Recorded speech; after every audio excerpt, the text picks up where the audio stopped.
After that, things began to move forward quickly, and we all found ourselves having exceptionally busy days, filled with non-stop work. Myself, Emily, and Titan spent nearly a week combing through the records, the digital data banks left by the future iteration of Titan, and we're finding that we all got left or given very unique nanites. Each one was specifically designed to fulfill a different function and give each of us a different set of abilities. Emily's nanites were essentially genetic nanites, turning her body into a sort of genetic machine, allowing her to augment her DNA and physicality at will, which was actually why she didn't manifest abilities from the beginning, like me and Titan, because unlike us, her abilities weren't preset or built in. No, she had to cultivate those abilities. The nanites that she has effectively allow her to rearrange her DNA in basically any way she sees fit, based on what genetic information that is within her data banks, sort of, I guess. And regardless of what those genetic features are, have them immediately manifest by affecting cellular growth rates and things of that sort, allowing her to immediately change her physiology in any way she wants. She can make herself taller or shorter at will, change the color of her hair, her facial structure, the color of her skin, everything. And that's only beginning to scratch the surface. She can take in genetic samples, basically by making physical contact with any genetic material, plants, animals, insects, it doesn't matter. She can take a copy of its genetic code, and from that genetic code, duplicate any aspect of it that she wants and reproduce it within herself, giving her those abilities or physical features. If she wanted to, she could massively increase the growth rate of muscle tissue in her body, making herself inhumanly strong, make herself double jointed. She can even perfectly duplicate anyone that she comes in contact with, which we actually test drove with my mother. After just laying a hand on her, Emily was able to perfectly duplicate her in every facet. Hair color, eyes, height, even her voice, her general smell. Every detail was copied, so perfectly that even genetic scans couldn't tell the difference between Emily and my mother, meaning that she could get into any DNA-locked equipment that might be present. And once again, that's nowhere near the limit. And she was only just starting to toy around with all of the things that she could do, including some somewhat impromptu changes during our much more private time together, which I'm not going to lie, I found very satisfying. Emily could do any number of things that she wanted and alter her body in any way she saw fit, even giving herself extra arms if she decided she wanted them. It was all simply a manner of altering her genetic code, which she could actually see inside of her head. All it took was a little focus, and she could actually visualize her genetic blueprint and decide what alterations to make anytime she wanted to make them. Titan was a different story altogether. Her body was made from scratch, apparently from a combination of both my genetics and Emily's, with a dash of random thrown in for the sake of it, I guess, included within the nanites that she was given. Basically, the ascension process, as the records that were given to us indicated, the process was called that made us what we are. Titan was essentially made, well, a brain. One massive brain. A super genetic processor of sorts. Basically, in the same way that nanites originally enhanced my own mental abilities, increasing the function of my brain and how I am able to process information. The same could be said for Titan. Except, there was one massive difference. Every single cell in Titan's body, from her skin, her hair, her fingernails, her muscle tissue, even her internal organs, her genetic blueprint was augmented so that all of the cells in her body functionally carry the same effects as brain cells and neurons, able to store, transfer, and computate information, just like a regular brain, except it's her entire body, and all of it is enhanced by nanotech. Regardless of which one of us you were talking about, all of the nanites in our body effectively worked by combining themselves with our regular cells. In essence, the nanite would encompass the regular cell, acting like a suit of armor would to a person, only to a single cell. This adds a high level of protection to our cellular structure. It also makes us exceptionally more dense than a regular person, and far more durable. But quite frankly, Titan's abilities were mind-boggling. Her access, or ability to access, wireless systems was not a flight of fancy. Titan was essentially a living, breathing supercomputer with the ability to wirelessly hack into anything she wanted. Functionally, her ability to computate and process information was even higher than that of anything that biotech could produce. Even the supercomputers that ran the processors for the companies paled in comparison.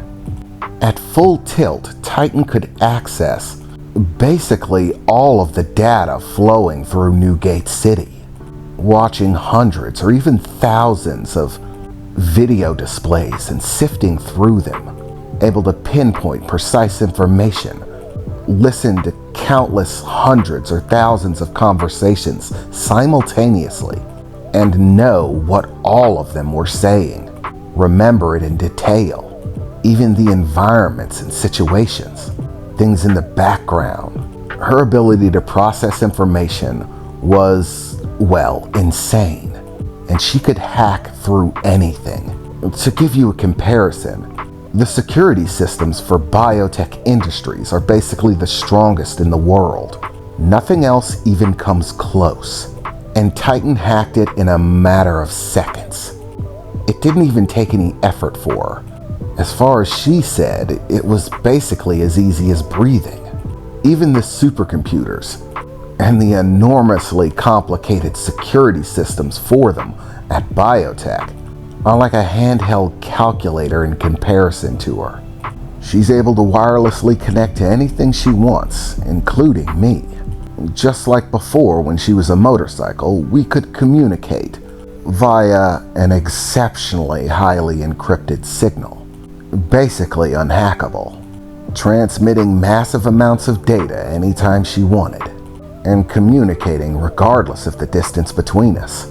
Because as part of her physical makeup, there was some sort of super communications device, something that actually sent the transmissions that she produced over any amount of distance, no matter how far, by actually altering the flow of time for the transmission. Basically, it's able to accelerate transmission wavelengths through time, which was definitely a mind bender to think about. And finally, last on the checklist were my abilities. Once again, mine were different from Emily's and Titan's. In fact, if anything, I'd say mine are probably the scariest. The nanites that I was infused with allow me to alter my physical state in any way I desire, but not in the same way as Emily. Emily does so by manipulating cellular growth and DNA sequences, but mine are completely different. Mine allow me to basically pull myself apart and then reassemble myself in any way I so choose, with any materials I choose to do it with.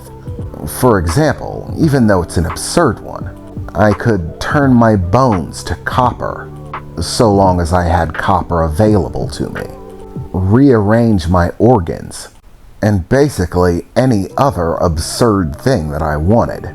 Once again, my body's physical makeup was basically up to me, with one caveat: it's only the robotic element, the machine part of me, that actually changes. If I alter my biological components in any way, I receive the biological consequences of that change. I could completely remove my liver from my system if I wanted to, but then I have to deal with the biological consequences of not having a liver. All of this served a single function, which was the ability to upgrade the technological aspect of myself. Any sort of technology that existed, if I understood it and held the blueprint, I could create it. So long as I had the materials to do so, I could produce anything. I could create a gun in my arm, create a power generator, a vacuum cleaner. If I had the materials, a nuclear freaking warhead. Anything, so long as I have access to whatever that is made of. I could incorporate it into my body anytime I saw fit. And that's only one part of it. Specifically, that's part 1 of 3 segments of the primary abilities. I still kept all of the original abilities that I had from my first nanite infusion. Increased intelligence, ability to access information, except they were dramatically amplified. But now there were definitely other things.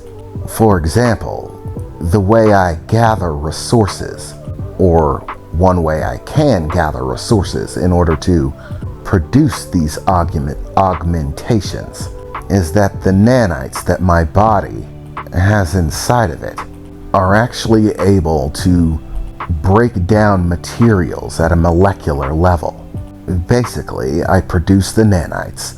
The nanites come in contact with whatever they're trying to absorb into my form. The nanites break it down regardless of what state it's in, and then I absorb it, one piece at a time, each piece being no bigger than your average human cell, and then reassemble it inside of my body however I want, or hell, even outside of my body. It didn't matter.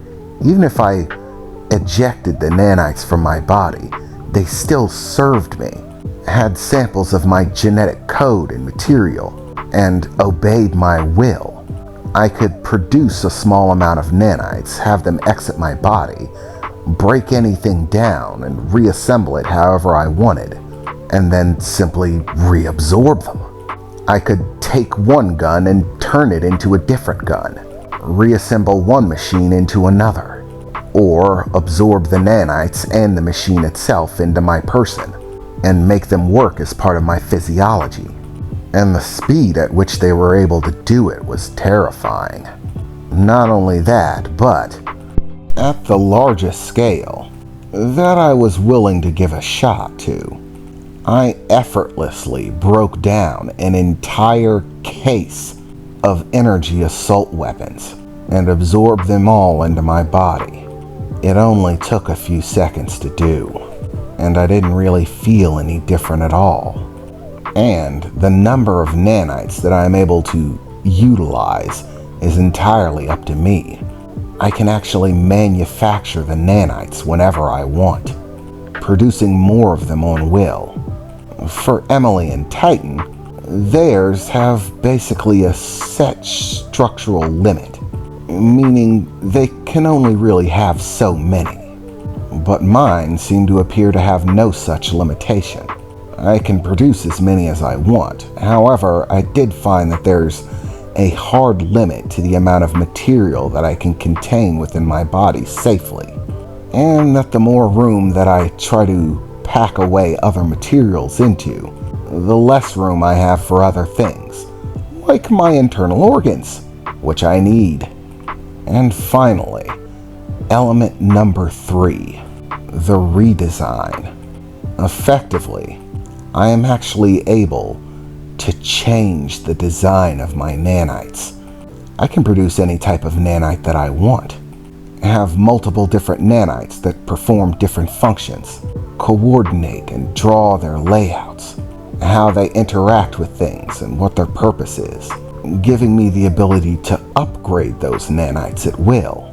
The process of upgrading all of the nanites in my body is a long one.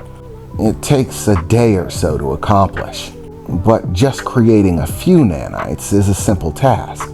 Enough to make a small puddle, enough to fill a glass or so. Doesn't take more than an hour or two. And as I said, they can do whatever I want them to. All of these things were just staggering. I mean, Titan and Emily seemed like they had near limitless options with their abilities. But to be honest, mine sort of frightened me. It almost put limitless to the test and made me wonder if there was such a thing as a limit. Was there anything that I couldn't do with these things?